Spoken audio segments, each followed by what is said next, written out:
மலை முருகப்பெருமானின் அறுபடை வீடுகளில் 4வது படை வீடாக திகழ்வது திருவேரகம் என்று போற்றப்படும் சுவாமிமலை. இங்கு கதிவேலனாக முருகப்பெருமான் அருள்பாலிக்கிறார். தஞ்சாவூரிலிருந்து 32 கிலோமீட்டர் தொலைவிலும் கும்பகோணத்திலிருந்து 8 கிலோமீட்டர் தொலைவிலும் இக்கோவில் அமைந்துள்ளது. ஸ்தல வரலாறு: படைப்பு தொழிலில் ஆணவம் ஊற்றியிருந்த பிரம்மா ஒருமுறை முருகப்பெருமானை சந்திக்க நேர்ந்தது.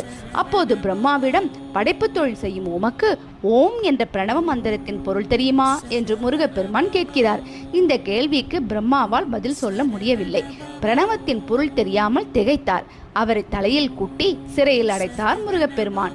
ஈசனே நேரில் வந்து கேட்டுக்கொண்டதால் பிரம்மாவை அவர் விடுதலை செய்தார். பிறகு சிவபெருமான், பிரணவத்தின் பொருள் உனக்கு தெரியுமா என்று முருகனிடம் கேட்டார்.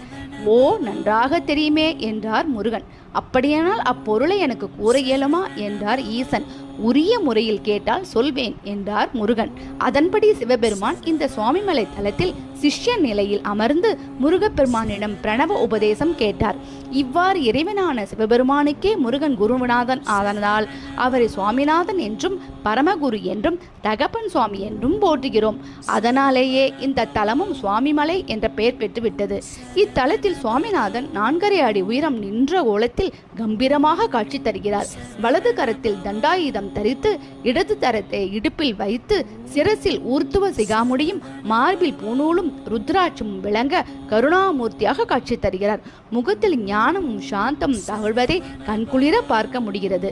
மலைக்கோவிலின் கீழ்தளத்தில் மீனாட்சி அம்மன், சுந்தரேஸ்வரர், விநாயகர், சோமஸ்கந்தர், விஸ்வநாதர், விசாலாட்சி, தட்சிணாமூர்த்தி ஆகியோரின் சன்னதிகளும் அமைந்துள்ளன.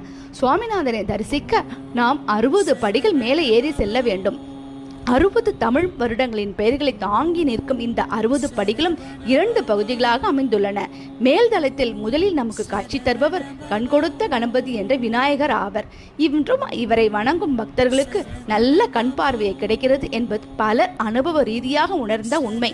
இங்கு முக்கிய திருவிழாவாக திருக்கார்த்திகை திருவிழா, சித்திரை பிரம்மோற்சவம், வைகாசியில் வைகாசி விசாக பெருவிழா, ஆவணியில் பவித்ரோற்சவம், புரட்டாசியில் நவராத்திரி பெருவிழா, ஐப்பசியில் கந்தசஷ்டி விழா, மார்கழியில் திருவாதிரை திருநாள், தையில் தைப்பூச பெருவிழா, பங்குனியில் வள்ளி திருக்கல்யாணம் ஆகிய திருவிழாக்கள் கொண்டாடப்படுகின்றன. இக்கோவில் காலை 6 மணி முதல் 12 மணி வரையிலும், மாலை 4 மணி முதல் இரவு 8 மணி வரையிலும் திறந்திருக்கும்.